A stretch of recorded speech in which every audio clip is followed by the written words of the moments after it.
오늘 제 코의 상태가 최악이라 여러분들 귀를 좀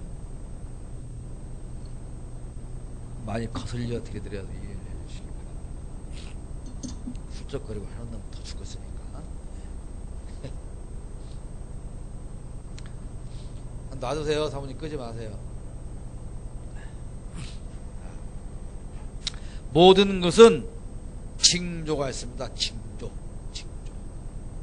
옛날 속담에 뭐가 잦으면 어디에 간다 그러죠? 에? 방귀가 잦으면 화장실이라는 말을 요즘에 화장실이라고 하지 옛날에 그렇게 안 했지. 옛날에 말 그대로면 똥을 자주 끼면 변속관에 간다 그랬어요. 그러니까 모든 것은 징조가 있어요. 그러면 예수님께서 재림을 하신다. 예수님께서 재림하실 때가 가까워지느냐? 그 징조도 우리가 알 수 있다. 그 말입니다. 그래서 재림 직전에는, 예수님께서 재림하기 직전에는 여러 가지 무질서한 상태가 나타나게 된다. 우리가 살고 있는 이 시대를 우리를 지금 말세라 그러죠. 말세. 성경에서 말하는 말세는 예수님 오심부터 종말 때까지를 말세라 그럽니다. 그래서 이렇게 나누면 창세기부터 아브라함까지 초세, 아브라함부터 예수님까지 중세, 예수님부터 예수님 올 때까지 말세. 그런데 지금은 그 말세 중에서 가장 끝에 와 있다. 이렇게 이야기들을 합니다. 이런 무질서한 상황들을 보면 우리가 사람들한테 더 열심히 전도를 해야 한다 그 말이에요. 왜? 예수님의 때가, 종말의 때가 가까이 왔으니까 더 열심히 전도를 해야 한다는 것인데, 그 전도할 때 우리가 뭘 심어줘야 되느냐? 변하지 않는 소망은 하나님께만 있다. 하나님께만 있어. 우리가 이 땅에서 어떠한 삶을 살더라도 참된 소망을 이 땅에서 가지고 살기는 어렵다는 것입니다. 별거 우리가 다 기대하고 바라고 살아가지요. 그러나 그것이 얼마나 어려운지 우리는 알 수가 있고, 이 땅에서 최선을 다해서 우리의 모든 노력을 다했지만 결코 내 마음에 참된 평안과 위로도 주지 못하고, 이제 좀 살만하면 병들어서 건강을 잃고 죽어야 되고, 자식들을 잘 가르치고 키워서 이제 취직하고 결혼해서 돈 좀 벌면 행복하게 지내려나 했더니 그 자식들이 더 속썩이고, 그것이 인생인데 이 땅에는 하나님 외에 참된 소망을 가지고 있다는 것입니다. 자, 그러면 예수님의 재림 직전에 나타난 무질서들을 몇 가지를 살펴보는데, 첫째는 자연계의 무질서예요. 그래서 처처에 지진과 기근이 일어나고 그 소식이 끊어지지 않습니다. 뭐 제가 말씀드리지 않아도 여러분이 늘 TV를 통해서 보지 않습니까? 이 지구상의 세상에 얼마나 많은 지진과 기근, 아프리카 문제 보십시오. 지금도 못 먹어서 죽어가는 사람들이 수도 없이 많습니다. 멀리 아프리카 이야기만이 아니고 우리나라의 어린이들도 지금 현재도 못 먹고 먹을 것이 없어서 라면 하나로 하루를 때우고 사는 이런 방치된 어린이들도 얼마든지 많이 있습니다. 북한과 아프리카 이 어린이들이 못 먹어서 먹을 것도 없지만 물도 없어서 오염된 물 때문에 더 생명이 짧아지는 이런 일들이 일어나고 있습니다. 이런 일들을 보면서 우리는 예수님 오실 때가 가까워지는구나, 이걸 깨달아야 되는 것이죠. 해마다 일어나는 이런 자연계 재앙들을 보면서 예수님께서 곧 오시게 됐다, 이제 깨어서 정신 차리고 오실 주님을 맞이해야 된다, 이 말입니다. 지난번에도 그런 얘기를 했죠. 외국에 남편이 돈 벌러 갔어요. 남편이 집에 없으면 얼마나 좋아요. 그러죠? 여기는 그렇게 느끼는 분이 없네. 그러니까 좀 성도들도 한 500명 모여 앉아서 좀 가르쳐야 남편이 집에 없으면 좋죠. 그러면 여기서 예 하는 사람도 있고 아니요 그런 사람도 있는데 이건 뭐 참 재미가 없어요. 나같이 유능하고 똑똑한 사람이 이런 데서 이렇게 하고 있다는 게 참 슬픈 일이긴 해요.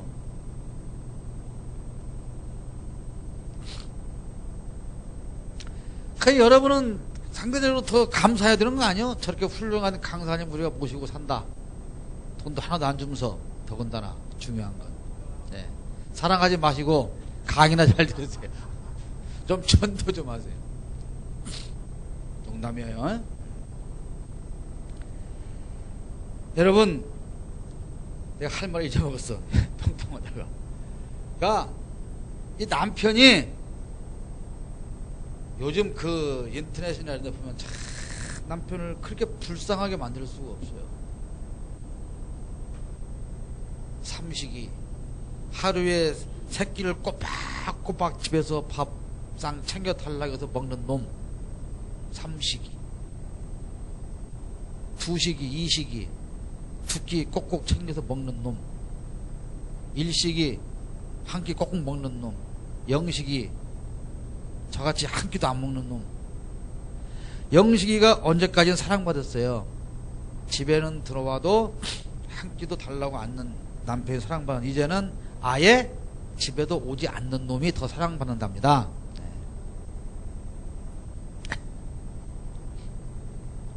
이렇게 남자들을 참 우습게 만드는 시대가 됐는데, 여러분, 외국에 3년 5년 계약하고 돈 벌러 남편이 나갔어요.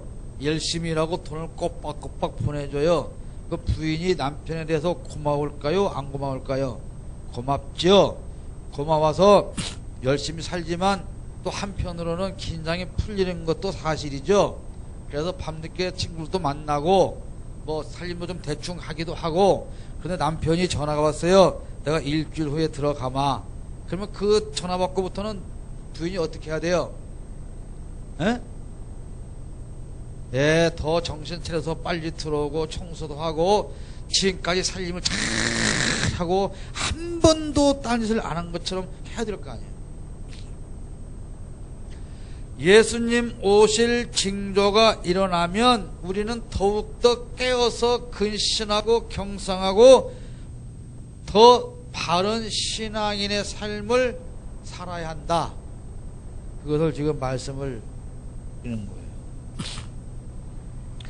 두 번째는 자연계의 무질서의 다음에 인간관계가 무질서해요. 사회의 무질서와 강포는 이 재림 직전에 나타나는 특성인데, 자, 어떤 특성이 있느냐? 사람들이 교만합니다. 교만하기가 말로 다 할 수가 없어요.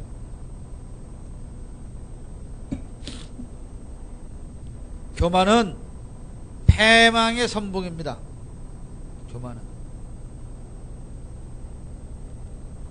여러분, 제가 요즘 어떤 분들 보고 내려오라고 난리치는 거 보죠? 저는 그분보다 잘나서 그런 게 아니고 제가 그분들보다 교만해서 그런 게 아닙니다. 우리가 시장님을, 국회의원을, 대통령을 우리가 표를 찍어서 그 자리로 보는 것은 우리는 그렇게 할 수 없으니 당신들이 그 자리에 가서 우리를 행복하게 만들어 주십시오. 그래서 그 자리로 표를 주어서 보내는 거예요. 그러죠? 그러면 이분들은 그 간 자리에서 이렇게 우리 지역 시민들이 나를 여기다 보내놓고 일을 잘해달라고 하니 열심히 겸손히 진심으로 일을 해야 되겠다. 그래야 되죠. 그러면 그분이 나 다음에는 출마 안 할 거예요. 그러더라도 아이고 무슨 말씀이세요? 한 번 더 하셔야죠. 이렇게 해서 이게 정상 아니요. 뭐만 줘 내가 다 할게 뽑아줬더니 말도 안 듣고 다 자기 이권 챙기고 그래서 노회장 제발 그만 좀 해야겠더니 뭔 소리야? 내가 한 번 더 해야지. 이게 완전히 뒤집어졌다. 뒤집어졌어.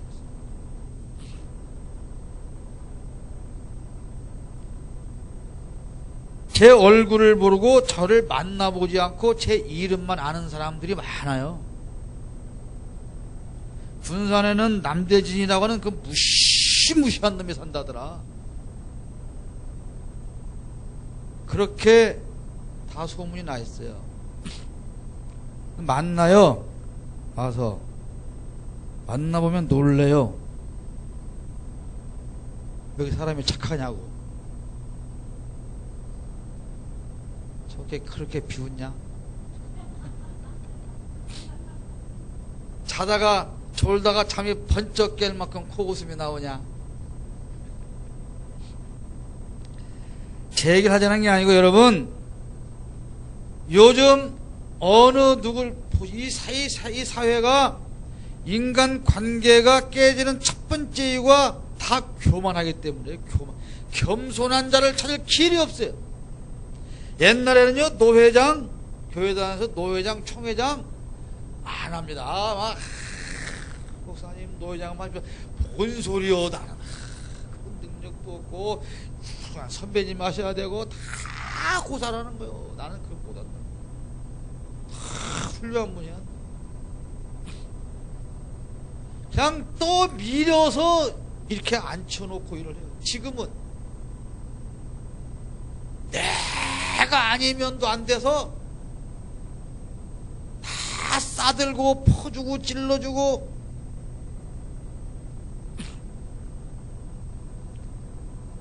여러분 이거 나보고 정치 얘기한다고 할지 모르는데 정치 얘기가 뭡니까?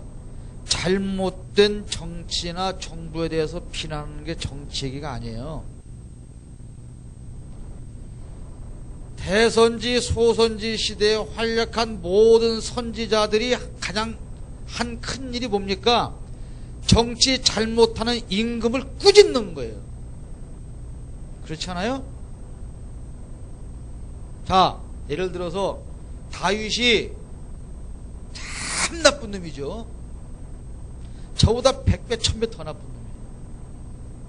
뭔 소리냐고? 자기 부하가 지금 전쟁터 나가서 전쟁을 하는데 그 부인을 뺏어왔어요. 예? 그렇죠? 뺏어다가 자기 여자를 만들고 그것이 남편에게 알려질까봐 남편을 어떻게 했어요? 전쟁터에서 죽으로 최전방으로 보냈어요. 그것을 알고 나단 선지자가 말하자면 요즘으로 말하면 이름도 없는 저게 목사야? 그렇게 또 알 수도 없는 아주 무명 선지자가 가서 책망을 하는 거예요. 요즘 같으면 국가 원수 모독죄, 허위 사실 유포죄, 명예훼손죄 당장 집어쳐넣겠죠. 그렇게 해서 집어쳐놓는다고 해서 누가 하는 항의도 안 하겠죠. 여러분 그런 시대를 살기를 원합니까?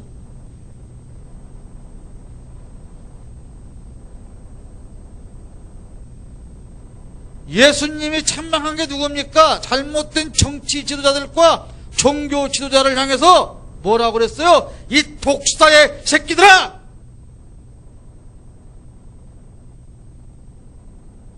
그 예수님의 사상을 가지고 세상에 나와서 전파하고 살아야 할 목사란 사람들이 권력과 빌붙어서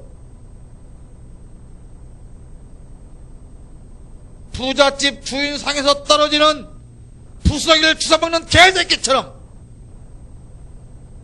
정권에서 떨어지는 정치 권력의 부스러기를 핥아먹으려는 거지 새끼들처럼 이렇게 살아가는 이 세상이 어떻게 변화가 되겠습니까? 교회가 세상의 지도자를 해야 되는데, 교회가 세상을 이끌고 가야 되는데, 어느 세상이 지금 교회를 칭찬합니까? 어느 세상이 교회를 인정합니까? 교만한 것이 세상뿐이 아니고 겸손히 생명으로 알고 살아야 할 교회 안에 교만이 팽배해 있어서 다 지만 잘났고 뽐내고 잘난 척하고 감각적이고 비도덕적이고 이렇게 돼버렸다.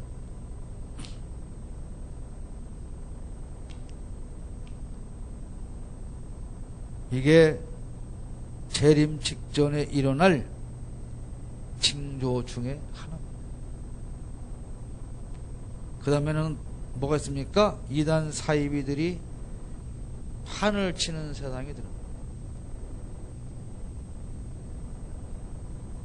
요즘에 이단이 얼마나 많습니까? 우리나라 예수님만, 재림 예수만 40명이 넘어요. 참 대단한 나라예요. 이미 재림을 다 마쳤어요.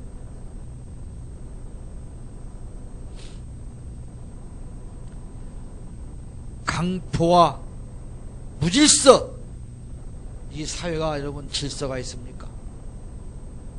없습니다. 교만하고 뽐내고 잘난 척하고 찰나적이고 감각적이고 비독적이고 사이비가 판을 치는 이 세상을 보면, 제 말이 아니라 성경에 예언된 내용대로 보면 예수님 다시 오실 날이 멀지 않았다. 세 번째로 무질서는 국제관계의 무질서예요. 요즘에 전쟁, 쿠데타, 정치적 혼란 얼마나 이 세상에 가득합니까? 이게가 다 재림 직전에 일어날 징조들로 성경에 예언된, 기록된 사실들입니다.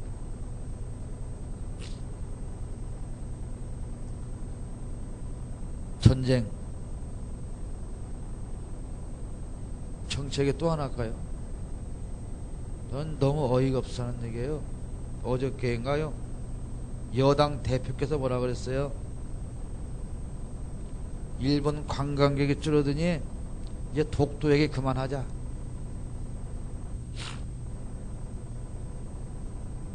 갖다 팔면 돈 벌 텐데요.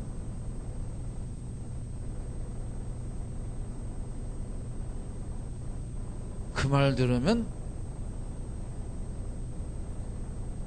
무슨 법으로 다뤄야 될까요? 아무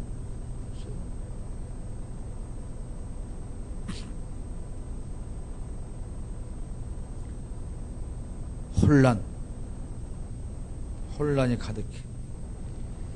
이런 현상들을 통해서 하나님 나라 완성의 때를 우리가 곧 보게 될 것입니다. 네 번째로 무질서는 가족관계의 무질서에 가족들 간의 증오와 불신이 팽배하게 돼서 요즘 여러분 뉴스 보면은 심심치 않게 가족 간에 패고 죽이고 하는 일이 얼마나 많이 일어나고 있습니까? 재산 싸움을 비롯해서 가족 간에 서로 해코지하는 그런 수많은 일들을 우리는 보게 돼요. 어떻게 같이 살던 여자를 죽여서 용광로 속에 버립니까? 어떻게 전 처의 자식이라고 해서 애를 세탁기에 돌려 죽입니까? 갈빗대를 한 개도 안 남기고 다 떼 죽이고 똥을 싼 것을 다시 집어 먹이라고 먹입니까? 이게 사람이 할 수 있는 일입니까? 이러한 일들이 온 세상에 만연하고 있다 이 말이에요.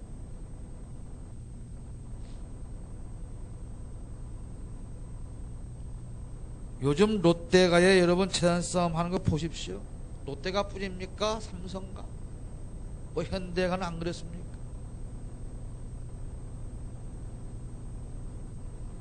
제기가 아닙니다. 마가복음 13장 12절에 이미 말씀하고 있어요. 형제가 형제를, 아버지가 자식을 죽는 데 내주며 자식들이 부모를 대적하여 죽게 하리라. 마가복음 13장 12절의 말씀.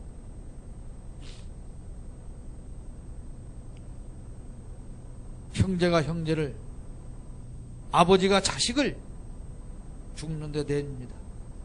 자식들이 부모를 대적해서 죽입니다.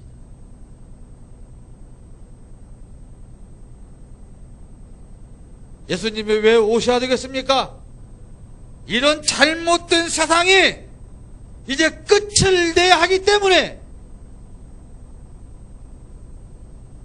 예수님 오셔서 하나님 나라를 완성하셔야 되는 것입니다.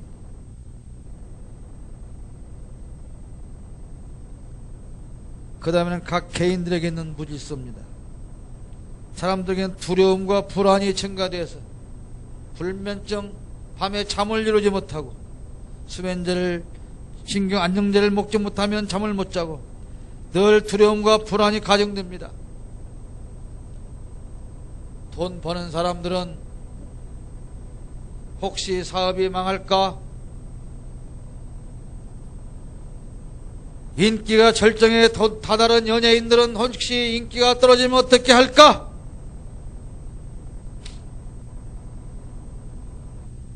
불안, 초조, 두려움. 여러분, 군산 국가산단에 지금 한국GM이나 일성테크나 세아베스트나 지금 몇 개 회사가 지난주에 일을 안 해요. 이 두산인프라코 일감이 없어요. 그러니까 생산량을 다 미리 땡겨서 직원을 놀릴 수 없으니까 땡겨서 다 만들어 놔서 이제 나갈 하루 먹을 데가 없고, 그렇다고 그 직원들을 쉬게 할 수가 없어요. 그러니까 강당에 모아놓고 교육하고 있어요.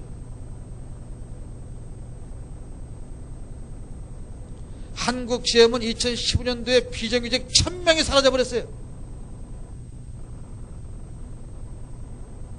직장을 다녀야 다니는 게 아니에요. 두산 인프라코어는 20대까지 희망퇴직, 말이 희망퇴직이지 구조조정하다가 하도 반발 생기니까 2년 차까지는 봐준다. 취직 2년 차까지는. 지금 우리가 얼마나 불안한 세상을 살고 있는지 몰라요.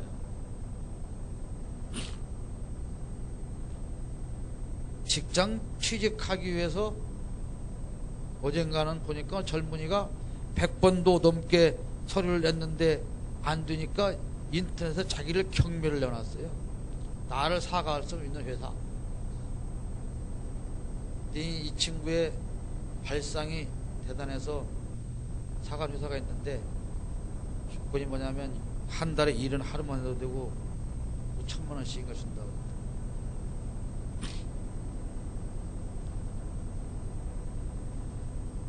불안합니다. 두렵습니다. 언제 어떤 일을 당할지 두렵고 불안해서 잠을 못 자는 세상이 되었어요. 그러나 사람들은 너무도 바쁩니다.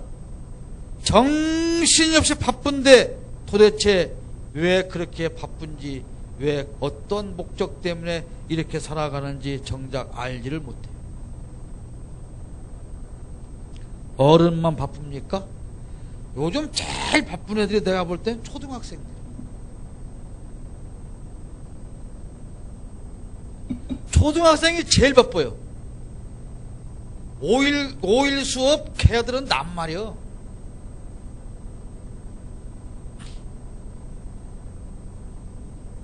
그 다음에 바쁜 사람이 누구요? 초등학생 네 엄마요. 왜? 하루 종일 그걸 다 챙겨야 되니까. 그뿐이 아니라 직장인들대로 여러 이 세상을 살아가는 모든 사람들이 왜 그렇게 바쁜지 몰라요. 얼굴을 볼 시간이 없어요. 그런데 정작 내가 뭐 때문에 이러고 살지? 그걸 아는 사람이 없다는 거예요. 목적이 없어요. 목적 없는 삶을 정신없이 눈코 뜰 새 없이 우리는 그렇게 여유 없이 살아가고 있는 것입니다. 그러니까 내가 인간적인 면이 다 사라지는 거예요. 인간으로서 누려야 할 여유와 그 어떤 안식과 이런 것도 없이 쫓겨서 살기 때문에 이 세상은 더욱더 황폐해지고 있는 것입니다. 방탕해서 인생의 참 목적을 알지 못하고 살아가요. 목표와 목적이 없는 인생. 무엇을 위해서 이렇게 해야 되는지, 무엇을 위해서 이렇게 고생을 해야 되는지 알 수 없는 시대를, 무질서한 시대를 우리는 지금 살아가고 있습니다. 마지막으로는 영적인 면에서의 무질서입니다. 불법의 사람이 나타나서 자신이 하나님이라고 선포한다고 성경에 기록하고 있습니다.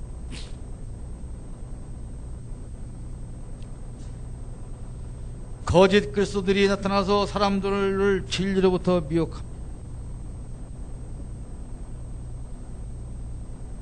영적인 혼돈은 종말의 징조라고 마태복음 24장 4절 이하에 기록하고 있습니다.